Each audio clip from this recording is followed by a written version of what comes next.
Hello everyone, a beautiful afternoon in northern Sydney, and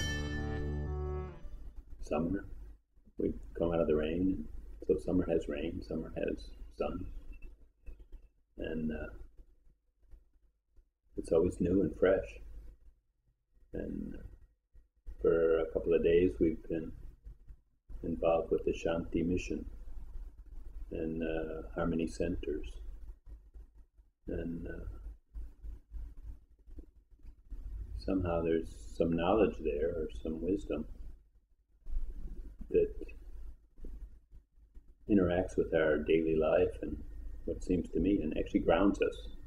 Because so many spiritual teachings seem to take us away or put us up in the air, or have a lot of ideas about how clear everything is, and how spacious, and maybe that's here too. But somehow the people I've talked with, have felt so comforting because they're here. It's just so obvious that they're here, and that they are making a difference, and they're effective in their own lives, and they're participating and engaged and learning from that. And so then we have this life that we call me, and why shouldn't that be our spiritual practice? And these are my questions. So let's talk with Ananda Netti and see what she has to say. Thanks for coming to Chicago and the world. Thank you, Richard. It's such a pleasure. Thank you.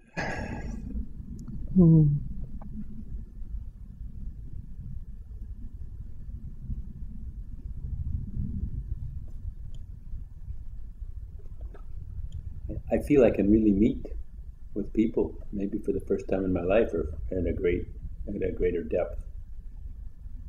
And whatever this meeting is, I wouldn't have known what it was before, or I had my own ideas of what meeting was. Mm.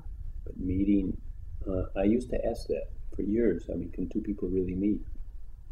Mm. And I never really had a satisfactory answer, otherwise I would have stopped asking. Yeah. Well, we can meet, our energies can meet, our souls can meet today, if we allow that to happen.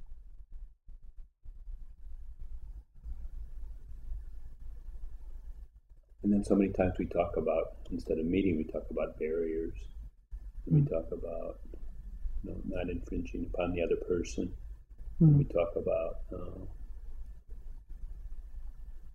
our conditioning and our hang-ups, as if there's something real, But it always seemed logical that they're gone and we should just be dancing in the street. All my childhood abuse, it's gone. Whoopee! Yeah. We don't do that. I mean, No. What's wrong with us? I know. Well, truthfully, at Shanti Mission, which is the school that I belong to and I've been with for a number of years now, the main thing is to unblock ourselves to love and unblock ourselves to joy and to peace. And so the kind of modality that it is, and the teachings of Shakti Durga, who is the guru and the spiritual leader of this particular school, is about unblocking everything to love and everything to joy, so that, as you say, that we can meet, that we can meet without the barriers, that we can meet our lives without the barriers and the conditioning and the childhood pain of sexual abuse or violence or loss or abandonment, all the things that people find so difficult to get through.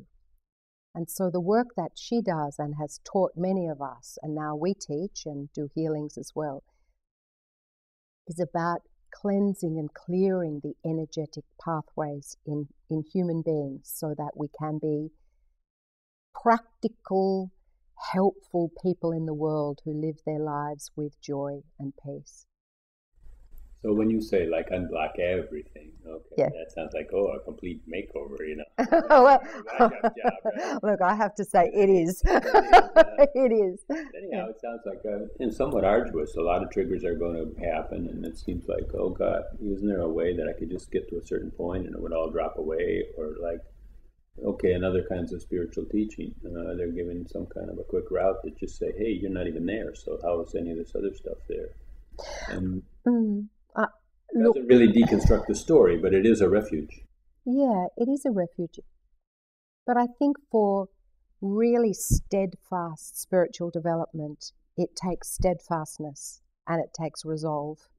And a decision is made, a choice is made when the soul starts to knock and say, come on, what are you doing? Come on, what's happening? And things, there are often life experiences or things that come up in your life that actually stop you dead in your tracks, stop you from continuing the way you always have. Oh, yeah. There's the You don't mean illness or stop you, they get you going, actually. well, they do. They stop you continuing to do everything the way you've always done it, the old way. And so it's at that point that you either make the choice to continue like that and continue in the pain, or make a different choice. And I think that in Shanti Mission, Shakti Durga is just so authentic and real. When you talk to her, I was so attracted to this work because I'd been in a number of different spiritual organizations where you transcend, and we can transcend. But then actually bringing it back into this world and living it every day didn't seem to be part of the equation. And I suppose for me, what I loved about her so much was that when I first heard her speak, she was still a barrister. And she was speaking at a spiritual organization one night, and she just talked about all the things she'd done wrong, all the things that hadn't worked for her. And I was really inspired by the fact that she was so real and authentic. And we just got to the nitty-gritty, and she said, this is the work I'm doing, and this is about helping people to release that, to look at what the patterns are, to see whether it's come from a past life, or whether it's been inherited this time genetically, or whether it's something that habitually we've done. And so, it took me a long time to do it because we love our pain. Oh, yeah. But what's the difference if it came from a past life or from genetically or from our grandparents? I don't think there is any difference. What we've just been doing. I mean, they're all mixed up, right? Because if it was from a past life, we probably got it from our parents too. And if we got it from our parents, we've been doing it all the time. So then really they're all on top of each other, those things, aren't they? Look, I would normally say yes, but I have a son who has had every advantage. Parents who are together, beautiful schooling, a very harmonious home in which to grow up with. And yet he has come with his own baggage. Like it's his own things, and they're not from this life. They're from another life. He came to us quite angry. And so we've worked with him for many years and supported him, but he still has his own battles that actually don't come from us. It's not our stuff. And it was really interesting to learn that no matter what we did, he is still going to have to work through that himself. Do you understand what I'm saying? I think I do. I don't have children, but I've definitely heard people say, okay, we've got several kids and each one is different as night and day. From day one, they've all had the same conditioning, more or less. That's right. The same family, same schools. So on. I've also heard of people talk about family constellation work, which is a word that kind of means somehow energies feed through, right? Yes, I they probably come through even you, but they're not dominating you in some way. Or something, and they explain it in ways like some child in the family, even generations ago, had some unresolved issue, and that seems to pop up every generation in one cousin or somewhere along the line, and it's not very scientific, because it's more or less anecdotal. Well, they can call out stories where it was happening. That's an anecdote, like when they find a story somewhere, but they can't really just put a bunch of people in a laboratory and have a certain percentage of them be that way. But when we're talking about these matters and this kind of consciousness or baggage that comes through with people, it's not part of the material world. You can't see it and you can't scientifically put a meter on it. It's you see it in another way. You see it through your soul. You see it through your child, and you see that there's something else happening. And quite often, evidence of it. Yeah, you see the evidence of it, and you see that that that it's very much theirs. And I suppose as parents, we all intuitively know when to guide and when it's something they're going to have to work out for themselves, you know. That's a rough one. Yeah, it is. It is a rough one because you want to do everything. Yeah, like it seems like parents always have a better way, right? Or likely a higher and better. Well, we think we do. Well, I mean, you know, it comes up that way. You know? I mean, in hindsight, and then from the side of the young adult, it might not be received that way. Yeah, that's right. Yeah. So then, how do you back off? You know, and just say, well, you're going to learn everything. Actually, that's what I'm learning to do, because my first 3 children were quite easy, in a way. You know, easy. This one is the big challenge, and he's the greatest teacher, because how do we allow him to be who he really is and make the mistakes that I feel he may make in the next few years? He's 16. And allow that to happen, but in a very safe way that we know that he won't hurt himself. You know, like, so it's a constant balancing of assessing the situation, I suppose, to see what can be done and what can be said. Because, you know, as you know well, trying to put the wisdom of my age into a 16-year-old's head, it just doesn't work. There are just the odd comment that will stick and the odd thing that he will hear through it. So my job is to say those things, but not in a way that he will block me out, but in a way that he will filter some of it, but hear some of it. It reminds me of what we're doing right now, see, because when we talked about connecting, and then how does connecting work? When you think about it, you know, the only way really to connect speedily or instantaneously is if neither one of us have a preconception about the other, and neither one of us have a desire about the other or a need about the other. That's right. If I need something from you, then you're going to be wary, and vice versa. Yes, that's right. If you're cagey with me, I'm going to be, and there'll be automatically a barrier there. That's and right. It's not like something that we can resolve to take down or resolve to put up. It just happens automatically, as far as I can see it. It's just part of our equipment that does that. It is, and you're right about not being attached to what actually occurs. And as a parent, it's about learning. Yeah, it's like, can I not be attached to what he's going to do, how he's going to look, how he's going to behave? So it's that kind of negotiation with him to allow this beautiful new spirit to grow and to be who he's going to be.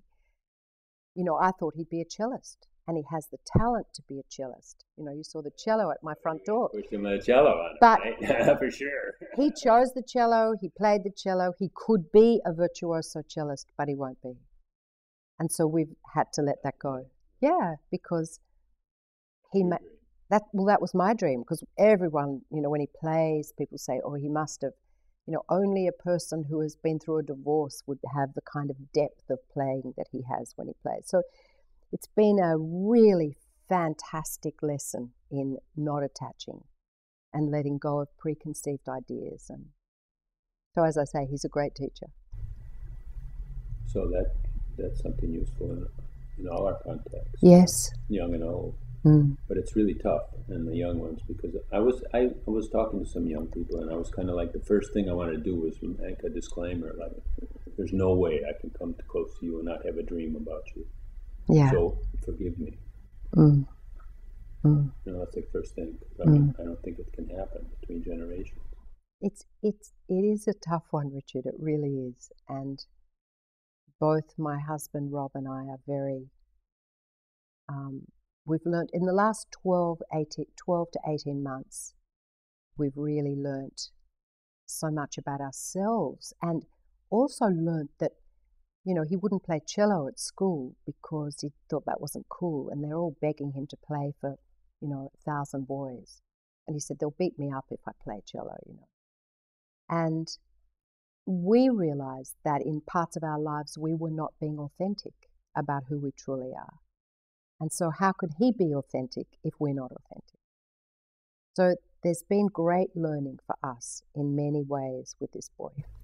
Say more about that, because you're saying that you weren't authentic, and so he's not authentic, but then you're saying something about what sounded like a school bullying or something like that. I don't think so. I think it's his issue. It's not the school issue.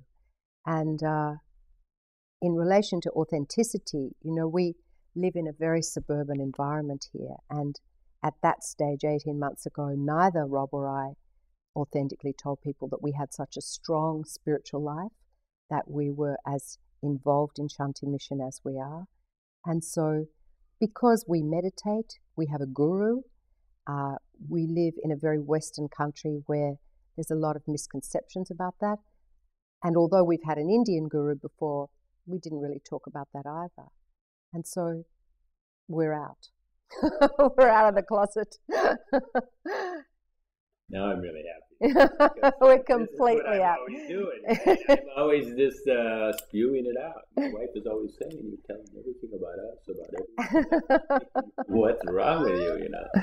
Yeah. Somehow I believe in your eyes and your ears. You know, something about that is a healing for me and a healing for the world. Mm-hmm. And you know, and I could not shut up with anyone if I'm in the coffee shop, in the Starbucks, in the elevated trains, or wherever I am in the bus. I'm talking about Never Not Here, and what do you think about what's going on? And when I'm on an airplane, my God, the people that sit next to me are really you know, Yeah. But now I really want to get into this subject because this is like my favorite cup of tea. It's good, isn't it? You really got to get out there and express. You do. Because expression is a part of the formula that's left out. Yes, it is. It is. It's totally left out, right? Yeah. And then it's optional. Mm. And actually it's told that this is not something for everyone because people aren't ready for it, and because they'll put out your candle and stuff like that, right? But now I'm not worried if I'm discerning about how much I will say, but I will not deny who I am or what I'm doing. So I no longer am frightened or fearful that I'll be rejected, because I'm not interested in any more whether I am rejected or not, because I'm not rejected. I'm very happy with what I'm doing. So if you love it, well, you love it, and if you don't, I don't care. Really.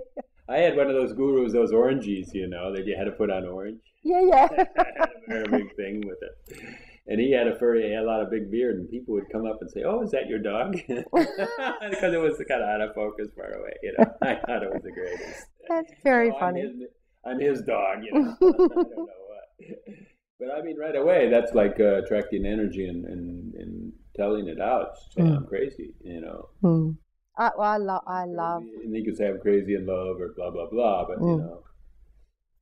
I love my guru, and Shakti Durga has had an enormous, her own journey to being able to say she's a guru. You know, she was and is a highly intelligent woman, you know, who was a barrister and thought she'd end up as a Supreme Court judge.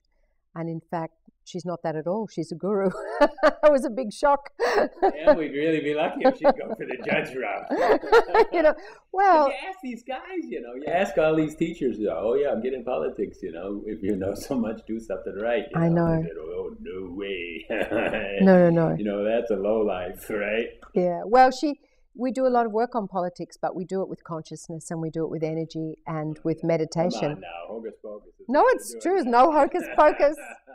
I'm out. It's no hocus pocus. And I can say that because I tested everything for many, many years, and I worked really rigorously to, you know, I mean, I ran away a number of times. But the truth is, there's such truth in it. She's just truth. And when you get that, like, it's a completely different story. So surrendering to love is what it is. I don't know. I just think I call it standing tall. Now, whether that's surrendering to love or not, but I mean, how can you stand tall unless love is every fabric of your bone and body? Well, that's a lovely expression, standing tall. You know, standing tall together, standing tall alone, standing tall in the wind, standing tall in the sun. Beautiful. I say you and me and all of us together. Yeah, that's what we're here for. Well, we're here for unity. To talk to you. Yeah. To stand tall together. Yeah. Well, that's a lovely way of expressing it. Right. And if anything, standing tall under God. Okay. So then that's what the guru is. Guru wants to stand tall with you, or you to stand tall with her or him. The guru also provides the vessel because the guru is energetically and vibrationally more connected to that energy. And so what a guru can do is allow you to go through her to the divine. And I didn't ever understand any of that, and I thought it was a whole lot of hocus pocus. And I was sitting at a meditation one day, and I was literally thinking, look, I might get Rob to come and pick me up. I think I might be done with this.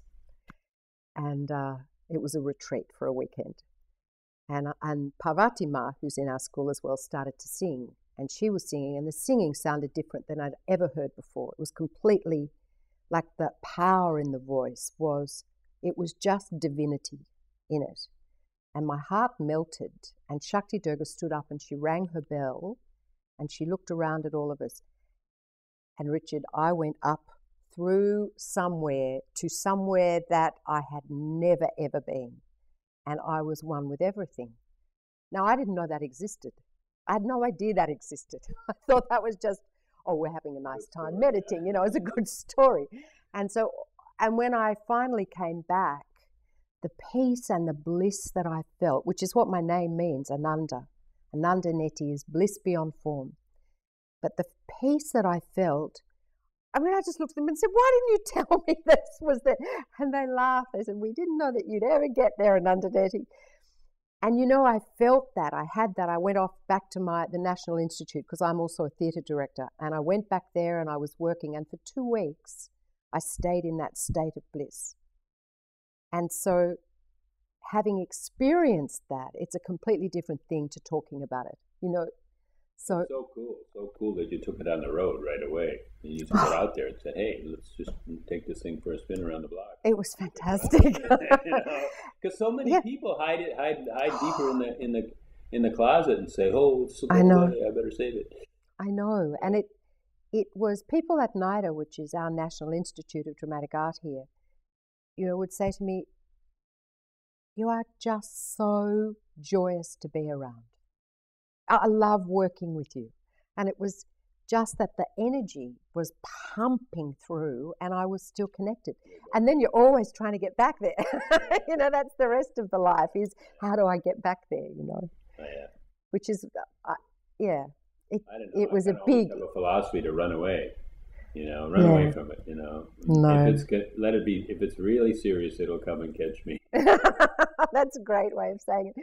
We call ourselves spiritual Olympians because we really want it. Not everybody in Shanti Mission is a spiritual Olympian. People come for courses, they come for comfort, they come to sing. Say that word again. Spiritual what?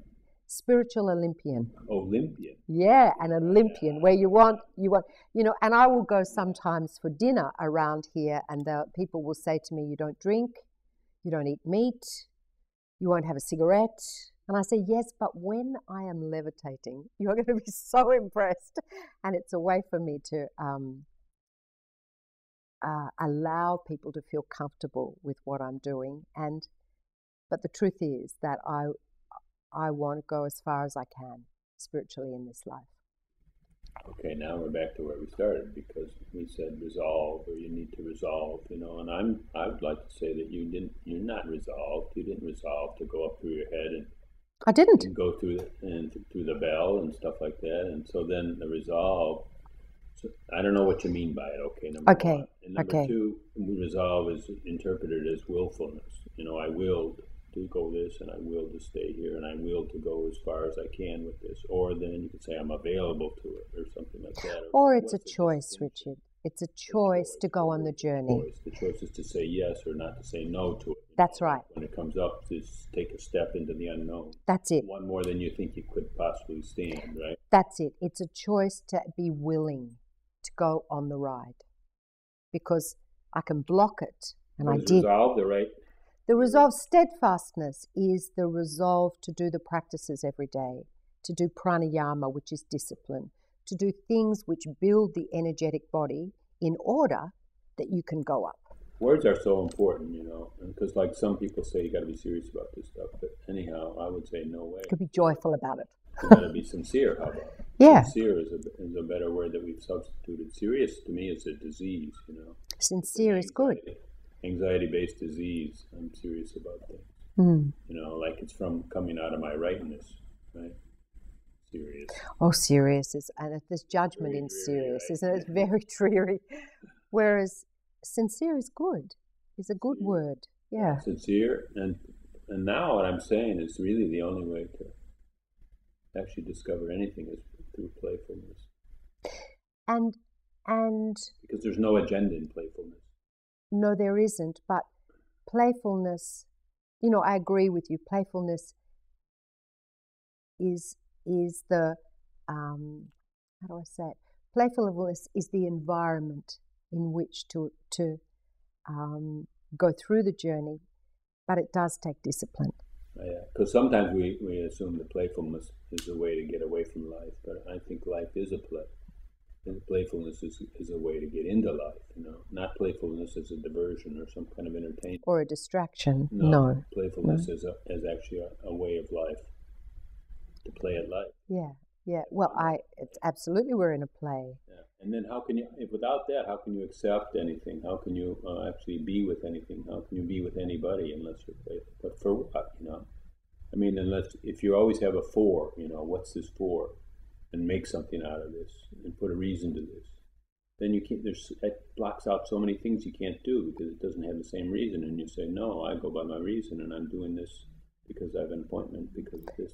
Well, I think... and there's so many no's in that. I think the for, when you're doing it for, cuts out the miraculous and the divine plan that's there for all of us. We were always going to be sitting here today, I believe. Yeah, I do. Well, that's not true, because the always is in the mental stream, in the mental makeup, and the right nowness is where we're here, and so then they're really separate. To say that destiny is an idea, but being here right now is substantive. But it's an energetic connection, Richard. So. Yeah, so that's fun. That's playful. It's part of a puzzle, I believe. It adds to life, right? Yeah, and people come in at just the right moment for one of us or the other to express things. I love the fact that it seems so random and it seems so much like it has nothing to do with energetic design, because they talk all the time about this being a free will zone. I don't believe that it is. They talk about the earth, this place that we live, being a free will zone for humans. Yeah, people have free will. Yeah. And I don't... Yeah, I believe people are so conditioned by their own... We can pull off, we can stop looking at each other, or we can look down, or we can say, I wonder what she's thinking, Yeah. And then, so that's pulling away, and that's probably because we're feeling some little turbulence down there, saying, well, something's going on, right? I mean, we can do that, or we can just not have any reason, right?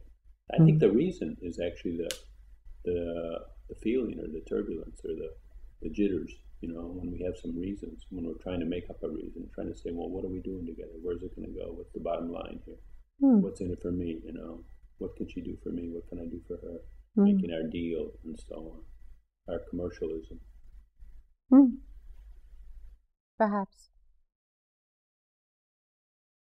What you were just talking about doesn't interest me, truthfully. That's at the root.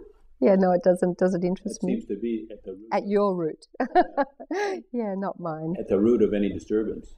When that's not there, there's no disturbance. That's what I'm saying. Mm-hmm. When you see that. Because you said, actually, that in Shanti Mission, you clear out everything.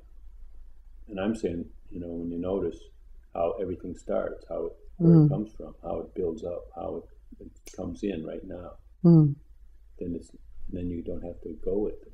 You don't have to be there with it. You don't have to clear anything, because actually you don't have to just get on the bus.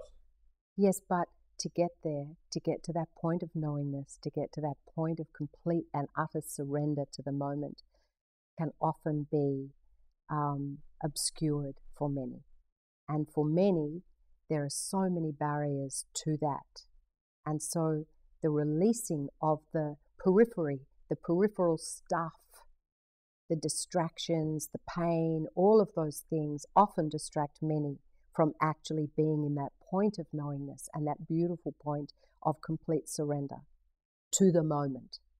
And so that point of surrender is, as you say, that is everything, that moment of knowingness and that beautiful place. However, I don't believe that most people can get there or do that without having some kind of guidelines to it. Put a whole lot of people in a room and ask them to meditate, and they find it very difficult. The thoughts come in, it's very hard to quiet and still their minds.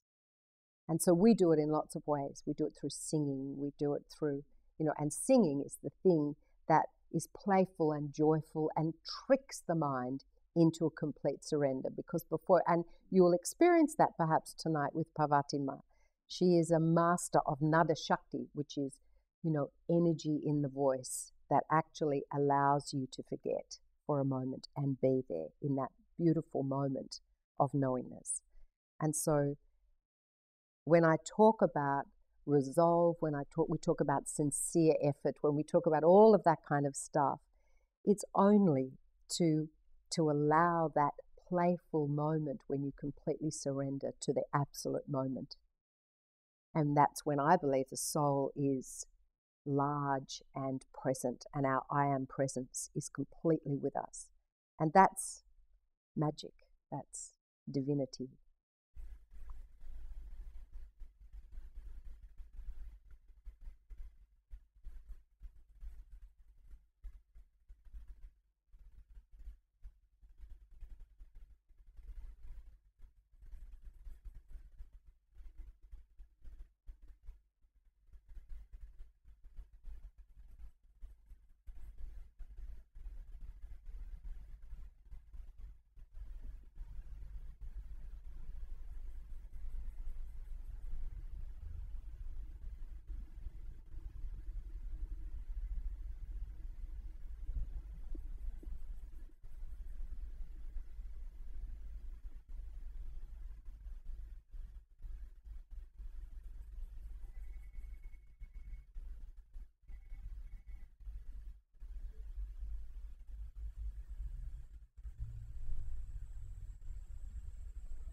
I guess I try to expose beliefs, which is a belief, that that's somehow effective. And I really don't know anything. That's just kind of like my momentum. Mm-hmm.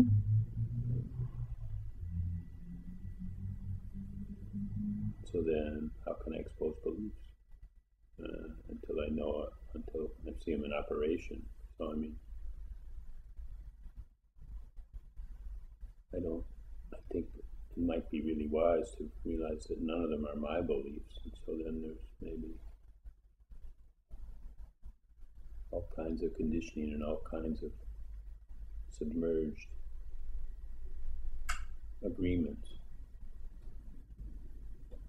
that can be there for really a long time. I don't know.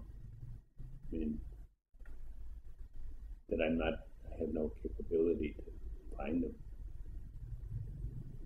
Sometimes I find some and it seems like a relief. So then I suppose I have a belief that at a certain point everything will just collapse, as some people have said about their life. And then that would be like maybe that experience that happened to you when Shakti Durga rang the bell. And I don't think I'm really hoping for it, but I suppose I probably believe it. Believe that that's the mechanism, somehow. What would cause a collapse, Or an expansion. Yeah. It's it when you are one with everything. Collapse of the veils, yes. Yeah, a collapse of the veils, yes. And an expansion of consciousness. Of the sight, from the scene. It's a very And so then when you say resolve and stuff like that, and practice and stuff, I can't really feature how that can really. Well, it's like an Olympian, as we said before, practices in order for that one particular opportunity when everything, or a musician when they're playing in an orchestra, when they're playing and everything comes into unity at that time, it's like an explosion of God. Many musicians, classical ones, say that to me, that, you know, when we were all in alignment, when we actually were all in that music together in complete unity consciousness, it's like nothing you've ever experienced. So for me, they would never get there unless they could play the instrument. They'd never get there unless they could understand and see the conductor. They'd never get there if they didn't have an understanding that it was about all of them together creating that. So what I was saying about resolve is only in relation to being willing to sit in a chair and go quiet, to sing a chant, to be present with the guru and to quiet the mind enough to hear her. That's the kind of resolve I mean, because it requires a muscle. It's like a muscle, and you have to work that muscle and strengthen it, like an Olympian or a musician, in order that you actually, unless you are a great master, just born on the earth, and enlightenment comes with nothing else, like it just comes automatically. But I think for most of us in our Western world, the material world, we are asleep. It's slow. Our energy is slow. Things have television, radios, mobile phones. Our belief in our gods, like cars and houses, have shrouded us. And so it takes quite a lot of resolve to release those shrouds and to want to wake up. And that's what I mean by resolve, to want to wake up. I like to poke my stick into a lot of things, so I hope I don't, find me too annoying. But okay, like, you said a musician. Of course, he practices a lot. Yeah.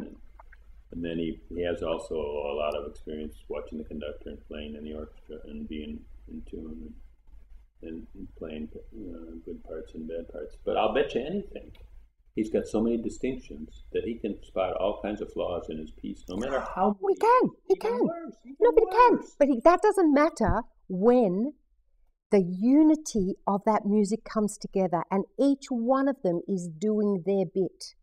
And the whole thing explodes in consciousness. I mean, I can't tell you how many musicians have. It's a great example of it because it's like they are transported through worlds. It's not like just playing a piece of music. It's like this incredible expression of divinity when they're in that kind of unity consciousness. And I suppose that's all I'm saying, is that they couldn't have done it without some kind of muscle behind it. Without some kind of practice, right? Yeah.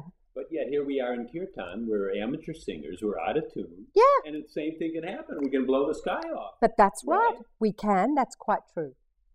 You're absolutely right. Because the energy is there and the vibration is high enough. If the people, I've sung bhajans all over the world, and let me assure you, most of them are shocking.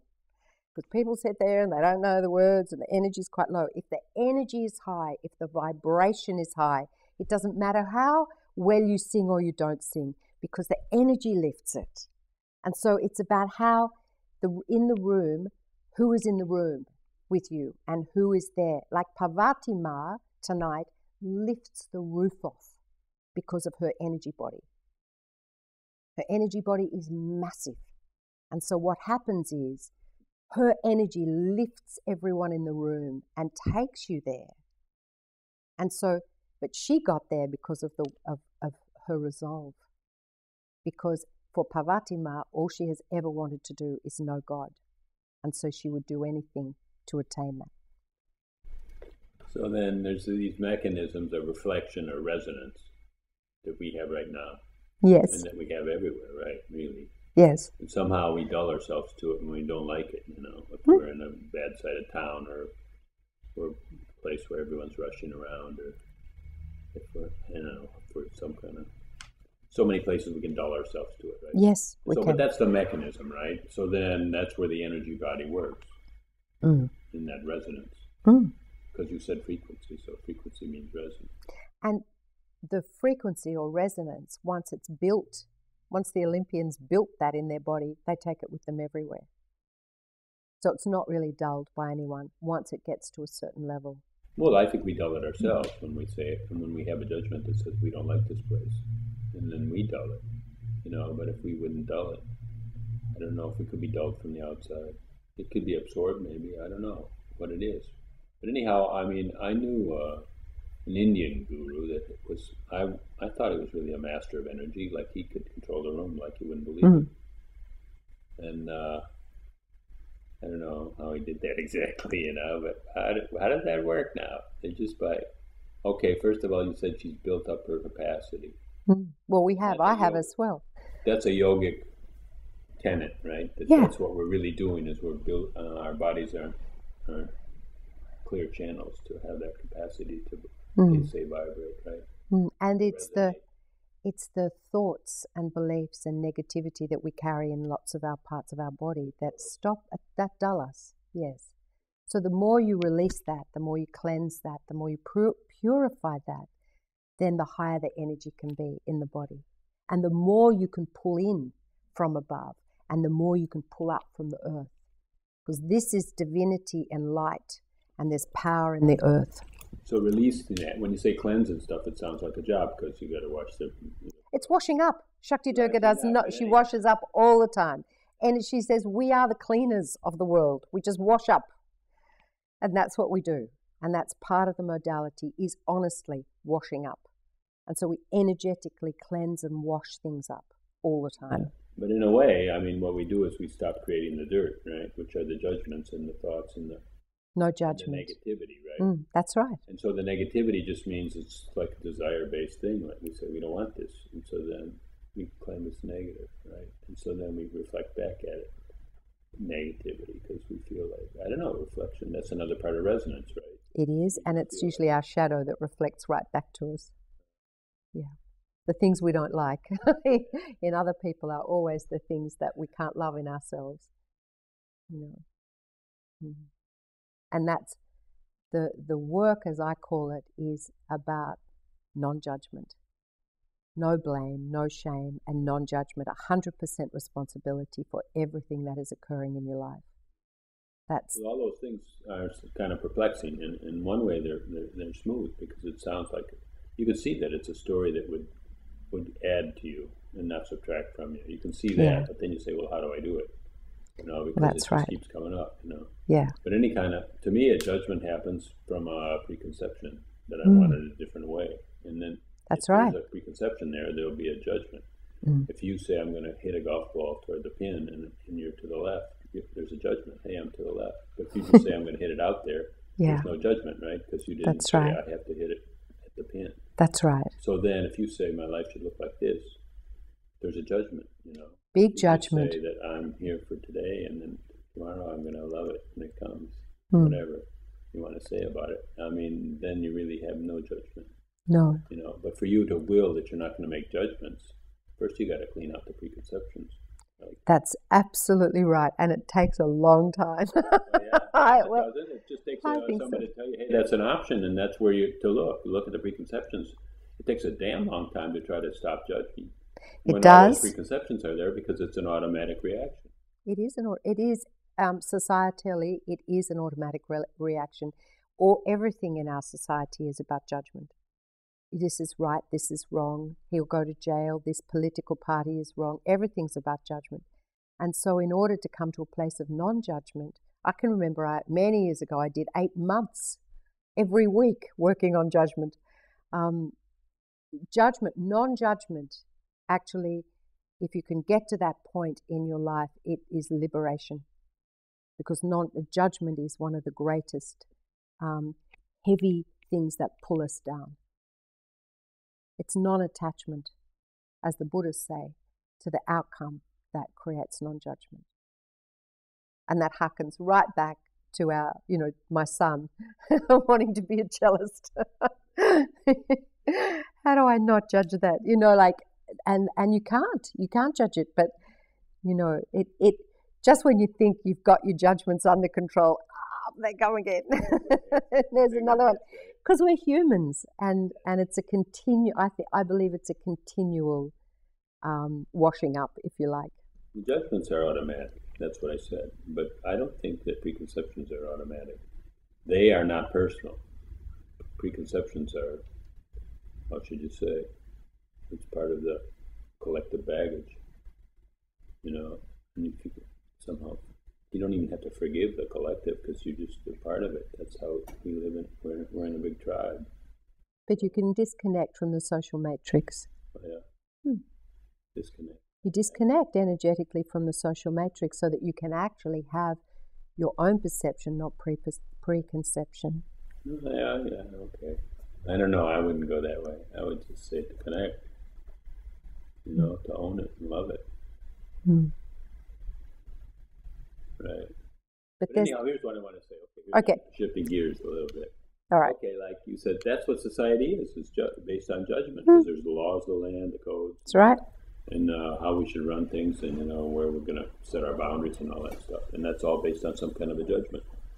And so then I'm saying that wouldn't it be nice if spirituality or another kind of a life was compatible with the old life, and not just because so many people say it's a transformation, and it sounds like it's not compatible, but it should be compatible. Well, it has to be compatible because we're together. We're all in us together. Yeah, you and me and all of us together. That's right. And it's about unity. It's not about being separate from.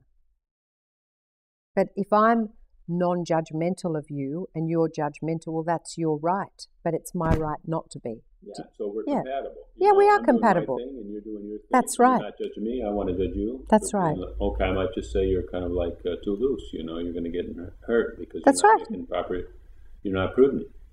Well, that's right. Right? Yeah. I'll be saying that. And then you say, that's okay, because we're compatible. So then so many people are saying, like, okay, well, the world financial collapse and all that is going to collapse, and then the new system of equality is going to come out of it. But I say that along with the business enterprise model, there could be a social enterprise, and it should be compatible, so that we could gradually transition over and people could take a choice. Oh, I want to be in business for me, Oh, no, I want to be in business social enterprise for them or for us, let's say. And so then why not make a structure that's compatible? Well, I think it's a great idea. Yeah. People say, no, you can't get there from here. In other words, you can't change a context from within the context. I don't believe you can. I think you've got to go above it. It's got to crash down. No, I don't know you have to crash it, but I do believe you have to go above a problem to be able to look at it and to find the solution. You can't always find the solution if you're in the middle of it. I think that you actually have to be able to take your consciousness higher than it and look at it from above and go, okay, so how would we make this better? How could we do this better? But I don't believe that the whole thing has to crash, because I don't believe that, I believe that ease and grace is the way forward. I don't believe that it has to crash. Many do. And many believe that Armageddon is coming and all of that. I don't believe any of that. They're waiting for it. Yeah, I don't believe in that. Hands together and say, no. I'm going to even see it, No. It might be rough. Okay, it's not going to be pretty. I know that. Well, no, all of us know that it's not going to be pretty altogether, but transformation isn't quite often. But it doesn't need to be complete destruction. I think that a lot of things will evolve, and that if we can lift the consciousness, things will evolve quite quickly. But I don't think doom and gloom and, Armageddon is the way. Well, how does it look when you lift the consciousness? I mean, we know how it looks in an ashram and stuff like that, right? And we know how it looks in a community, like how we support each other. And your community is a especially nice one. I mean, as far as... It is. It's a lovely community. You're right. It is. And so grounded, too, because some communities are all about escaping and holding a space apart from society. I don't know, that doesn't feel so nice, that feels... Well, I think our community... Yeah, I think our community has decided that we wish to be of practical help. And so, for example, we have a big depression study that we're doing, and we've found that the work that we do is very good for depression, that we can really reduce people's depression and, in fact, bring them back to health. And so there are a lot of programs that are about practically helping people and scientifically looking at how actually that operates within Shanti Mission, so that we're offering practical things for people in society rather than, keeping ourselves, as you say, aside. However, I think some spiritual organizations find it important to do that, and perhaps their work is supposed to be cloistered, but ours isn't. Ours is meant to be for everyone, and it's meant to be for helping raise people's health and happiness and success, rather than being just about us having, a good time together. So in a way, that kind of sounds like you're working in the same context, but it's not, because you said you go above it, right? And so then, how do you go above it in health and happiness and prosperity and you lift vibration. Energy. You lift vibration. Something to do with energy. Yeah, you lift the vibration, and you lift the vibration by chanting. You lift the vibration by purifying, which is doing this energy work, in eating well, in living a good life of values, of having virtues in your life. You lift your vibration, and out of that, what can happen is that you can find the solutions to things. But if you are still angry, feeling destroyed, in pain, cross, and you're not prepared to lift yourself out of it, then things don't change. But you can always change something from a higher vibration. I have a family member who has just become separated from her husband. And 3 years ago, I know the pain that she was experiencing and the sadness in their lives. And she's been doing this work now because of me for a couple of years. And the parting of their ways and the changing of their marital status and their family it's still painful. There's pain. You can't deny that. But the whole thing is it's such a higher vibration than it would have been 2 years ago, where it would have been about fury and anger, resentment and blame. And now I am stunned when I look at them, because they've approached it in such a loving way that the relationship is transforming to a different level. And when I look at how they've looked after each other through it, it would not have been possible a couple of years ago. And so they actually, one of them hasn't, but one has. And that's pulled the other up. And it's miraculous to see. I am astounded that it has worked so well. Because, you see it in other people, but when you see it in your own family, you think, my God, it's incredible. I wouldn't, because you know those people so well, and you know their habitual behavior and the way things have always been. And to see this evolve so magnificently has been very inspiring. I'm talking a lot now. So then when you say raise the vibration, okay, then there's kind of methods of just... So she meditates. Gong therapy or... No. She does meditate and... Yeah. And somehow it sounds like an easy way to, or a surefire way to raise your vibration is to let a lot of things go. Yes. But then it seems like, okay, if my vibration was higher, I would be letting them go. So then what came first, the letting go or the higher vibration? You have to lift the vibration to let it go. I practically know that you have to lift the vibration, and then it's easy to let it go. But if you're in the middle of it and you try and let it go, you can't.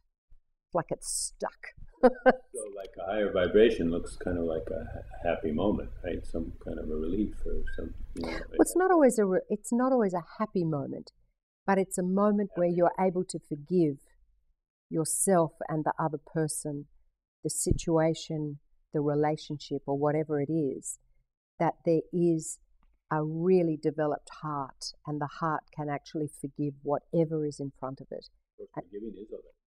And so with the forgiving, you get the letting go. And with the letting go, as you know, the lightness, the lift comes. And you say, okay, so how do we address this now? And it's from a different place than you would have been holding on to the anger and the resentment. I wonder how it works. Like, okay, forgiving sounds like something to do, and it's done out of your benevolence. But then if you see that the blaming that had to be forgiven was just your own creation. That's right. Then that forgiving even drops out of the equation. You can just stop blaming. Well, you often have to forgive yourself. Oh yeah, you forgive yourself. Forgive yourself. Yeah, and so forgiveness for the other person, forgiveness for yourself, and understanding that you did the best you could in the situation, but when you're in it and at a low vibration, you just can't even think those thoughts. No, I get it. No, that's right. Forgive yourself is what it's all about. It is, yeah. No, that hit the spot there. Mm. So then, okay, getting above things and solving problems. Now, I've heard some stories about the city of Newcastle and the coal mines and stuff like that, and somehow the transformation of the city, and what are we going to do without the mines or without the coal? What do they do with coal? Whenever they refine it or something. Mine it, refine it, ship it out. Ship it out. Yeah. But anyhow, it makes a lot of dust. It's kind of unhealthy, and so then they wanted to have kind of a fresh city instead of an old-fashioned one that's shutting down. They want a new one that's opening up. That's right. And then they got involved with you, or you got involved with them, or somehow you enlisted each other to kind of, and then get a view, a higher view, a bird's eye view, right? That's right. And lifting, there's, I don't know if you know, but there's been a prayer for Newcastle for many, many years, 12 years. Shakti Durga and Parvati Ma have a prayer, and they've held Newcastle, the vision of Newcastle, becoming a shining light for spirituality in Australia. And it's interesting because all of a sudden, the centre of Newcastle, which has become a place of, they took all the shopping and put it in another place. So all these beautiful buildings are empty, and there are not that many people there because they all go to a mall somewhere else. No, that's typical of so many cities. I know. We just don't trade with each other anymore. We send all our trade out, They send it all out there. It just dies. That's right. A dead city. So now they're doing renew Newcastle, and so they've rezoned this whole centre of this beautiful old part of Newcastle for artistic vision and ventures, for health and wellness, and for spirituality. So Shakti Durga and Parvati Ma laugh a lot when they think about it because they think, yay, it's happening. So that's why we've now put the Bodhi Festival in Newcastle, because that will also become another,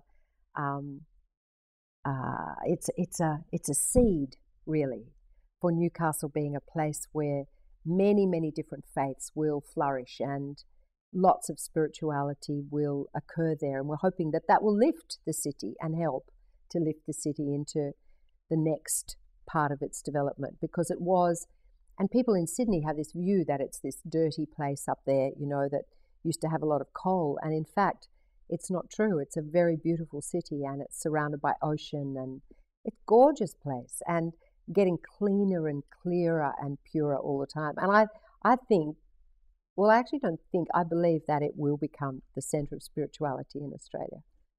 Got all the ingredients. It's so cool that you guys, that Shakti Durga picked the city that might be considered to be the farthest behind. That's right. And so then instead of picking the one that was all the upscale place. Yeah. And she's very cool though, like that. Really. Yeah, and Parvati Ma, of course, got the whole thing happening, and now she's been sent to Melbourne. So she's... There must be a Newcastle somewhere close to Melbourne.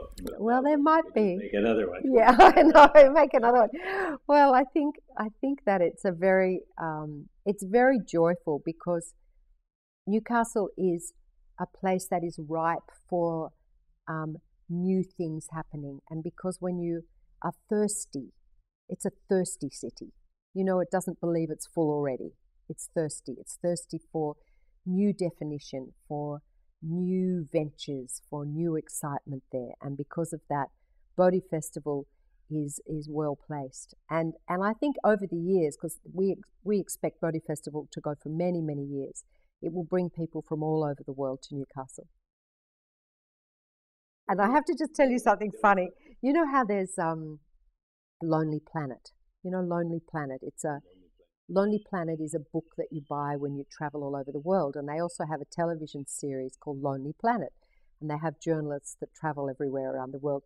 And I was listening on the radio in Sydney one afternoon, and they said, do you know Lonely Planet has just said that Newcastle is one of the most beautiful cities in Australia and probably the most beautiful city in Australia. And the whole of Sydney was outraged because Sydney feels they're the most beautiful city in the world. And so I just thought it was very interesting that Lonely Planet went there and went, no, this is the most beautiful city. So her prayers are working. I think it's very good. What do you think would happen if a politician was somehow awakened, Because, okay, these people in Newcastle, probably the city council is voting in certain zoning laws and something. It's favorable, and they're curious, right? They are. Open, right? And so then somehow, because a lot of even gurus put out the vision that the leaders, world leaders, when they transform, then the world will transform. Now, whether the world has to transform to vote in the transformed leaders, or if you talk to any kind of a spiritual teacher and say, hey, be a leader, they'll say, no way, I'm not going to be any leader, So then it doesn't sound like it'll ever happen. Or will a leader that is already there just kind of investigate things and have some, you'd have to have a risky experience where you couldn't predict that your constituents would still want to vote for you, because you wouldn't know. You'd have to go to somewhere where you didn't know what was happening or what was the outcome. And so then, and generally successful people in the public eye don't want to do that. I know a number of politicians used to go and see Sai Baba. They used to fly in, kings, queens, and politicians would go and sit with him. And I think that Obama is pretty awake. His energy feels very, very good. He's the first American president that I have felt really good energy about, like it feels good. And recently, can I tell you a very extraordinary, miraculous story? I have a group called the Peace Angels, and they are a physical embodiment of peace. And because I'm a theatre director, they're dressed as angels, they wear wings, we walk in the street, but they meditate every week. And the dance that we do is very sacred, and they actually have peace in their eyes. So one of the angels was at a meeting one Saturday night and met somebody. And this person was really taken with her because she has beautiful energy. She's also physically exquisitely beautiful. So anyway, he heard about the Peace Angels and he said, well, this is when Obama was coming to Australia. He said, I am going to meet Obama in Darwin because I'm working on the St. Patrick's Day celebrations for Ireland, and it was a very successful trip last year when Obama went to Ireland. So he took this particular Peace Angel to Darwin, and they met the head of security. They took the Peace Angel book of the event that we did this year, which I'll show you in a while, and they also took a photograph of Shakti Durga. And the head of Barack Obama's security met with our angel and took the book and the photograph. And when they were sitting in the Air Force hangar in Darwin, and which was on the news, on the stage, he looked down from the stage, sitting behind the president, who was speaking with our prime minister, and waved at our angel and the other man, and showed and put the Peace Angel book and the picture of Shakti Durga in Barack Obama's bag. And nothing in the world would have ever prepared us for the fact that they met on the Saturday night, I met him Sunday night, and on the Tuesday they flew out to Darwin, and that the President of the United States had our book and knows about the Peace Angels now, like within a few days. And so in a way I feel that he is on the world, he is in the world, he is one of those who are awake, and that I feel like he's one of us. I feel like he's on the good guys. But I think that's a very cool story. Yeah.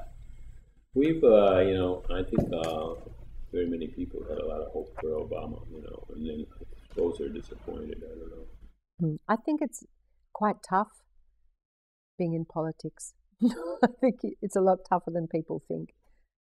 And I hope that he succeeds.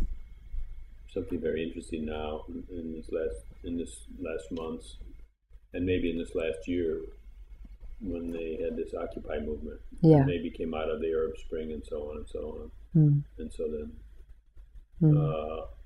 their chant was kind of like, we're the 99%.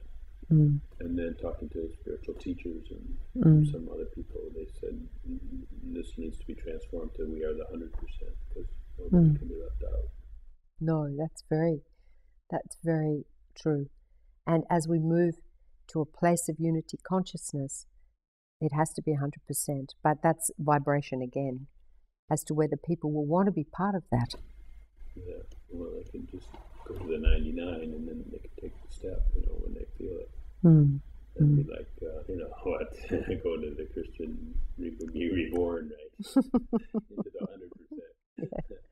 Well, that's what we're all working towards. We're working towards that 100%. I would love to see it where people would put out some scenarios of compatible systems that would work with, instead of just saying banksters all the time, meaning gangsters. The bankers, yeah. Saying all those things, because bankers are not doing anything except their job. That's right. Which is to invest money, and so they're looking for ways to get interest. And so then that seems pretty oppressive in many ways. But that they're working because there's a mountain of capital there that says invest me, borrow me. They're not working because everyone else says they're working to get personal power. Of course, they get personal power on the side. But it's just, and those again are all our codes, like how we treat ownership and so on, and what can be owned and what can't be owned, and what's public and what's communal in some way, and then also the tax structures, like even now, capital gains is taxed at half of labor. So it should be the other way around. I know. At this point, or some adjustment should be made anyhow. It could so easily. It doesn't need to collapse. And then people, in the meantime, people are getting huge advantages, and other people are getting, pretty big disadvantages probably. If you had your home foreclosed on or something, I'd call that a disadvantage, right? You had to declare bankruptcy. I don't know how it will evolve. I can't pretend to know the answers to that, or even have the systems in place. I just know that the more people who go quiet and acknowledge that they are a soul having a life in a body rather than a body having a life, the more we lift the consciousness of the planet, the more the solutions will come to us. And I think that as a spiritual aspirant, which is what I am, the more I can lift my own consciousness, and the more readily I am open to helping lift the consciousness of other people, then that is what I can do to help it. It's not about finding the system. That's not something that I know how to do. But I just know that if we lift up, then the solutions will come when we're not in the middle of it. Yeah, but some things you can say it's pretty easy.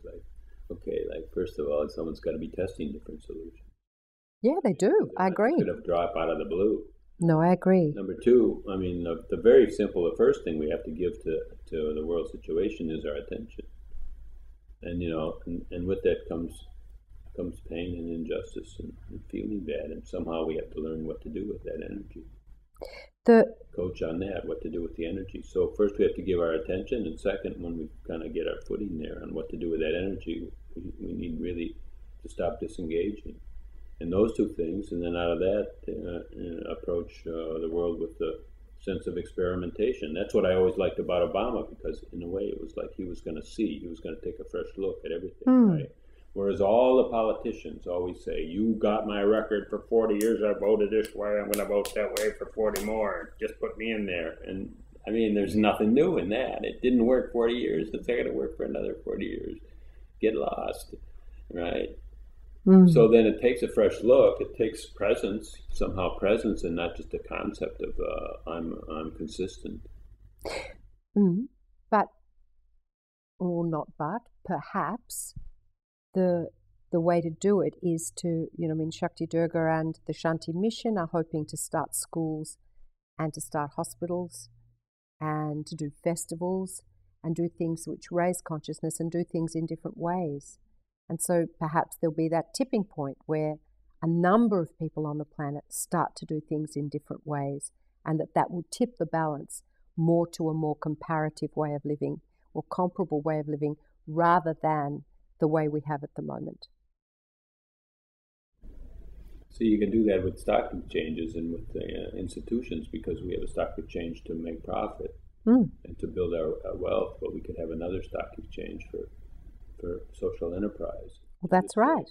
Yeah. Some of your money, if you want to work for yourself, that's great, but work in that stock market. But if you want to work for social enterprise, put some of your excess in this thing, and we're green, we don't pollute, we do some things for the good of the others. We try not to throw your money away and keep it there, and maybe you can sell your stock, but there's really not it's kind of like non-for-profit. I don't know exactly what the model would be, but I mean, there could be something that, and then Shanti Mission and others would have a way to, a grounding to make things work. And if you say donations all the time, I mean, it sounds like it's real fragile, that from one year to the next, maybe there's donations and maybe there's not. Oh, there's always donations.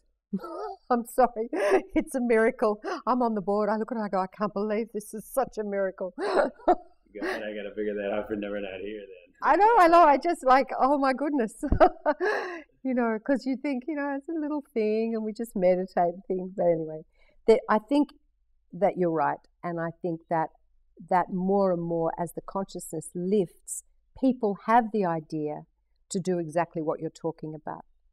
To actually begin things that are social enterprise, that are actually alternatives to what's being offered at the moment. But I don't think people have those ideas when all they're thinking about is paying their mortgage and fixing up their kid. Like you actually have to lift people up a bit for them to have a belief in wanting to help. Because we live most of society is very much about the individual. It's very much about the gods of materialism. And people are more concerned about their cars and... Well, somebody has to start talking, like there's an alternative. And that's what I do. I have a certain play on YouTube or something like that. But, it could be, maybe I'll say something good and a lot of people will go for it. Well, it's fantastic. I agree. Things, like you said, like now you're out in the open. Before you were living in a certain suburbia and nobody knew the depth of your involvement and the depth of your, I don't know what to say, consciousness. My belief in God. Right. Yeah. And now you're in the open, so now I'm in the open too. So then we all really have to come in the open and just start to say, how about this, or could it be that way, or not try to declare things and not try to convince people to missionize them or try to say, change your ways, you're going to hell. We just have to say there's alternatives to that are very satisfying, actually. Yeah. And that, try it, because you don't have to really flip over and change everything. Just try it here and there. I've got many friends who we were part of a group called the Salon of Social Entrepreneurs, which is a hilarious name, through the University of New South Wales. And we met each other there, and we're all working in some way for a different way. I've got one friend who does a thing called Wake Up Sydney. And so he provides evenings, he provides conferences, and he just provides great people for people to listen to and different ideas to jog, people talking about sustainability, people talking about meditation, and he has a thing. Talk with guys like that. Yeah. Make that all a part of my trip. I can get you contact with him. He has a thing called the Kindness Revolution. And another friend of mine is doing a big weekend called Shine. And so many of us together, I have the Peace Angels where we anchor peace in Sydney and people all talk about peace. So there's a lot of people working in many ways to actually lift consciousness. Random acts of kindness. That's it, yeah.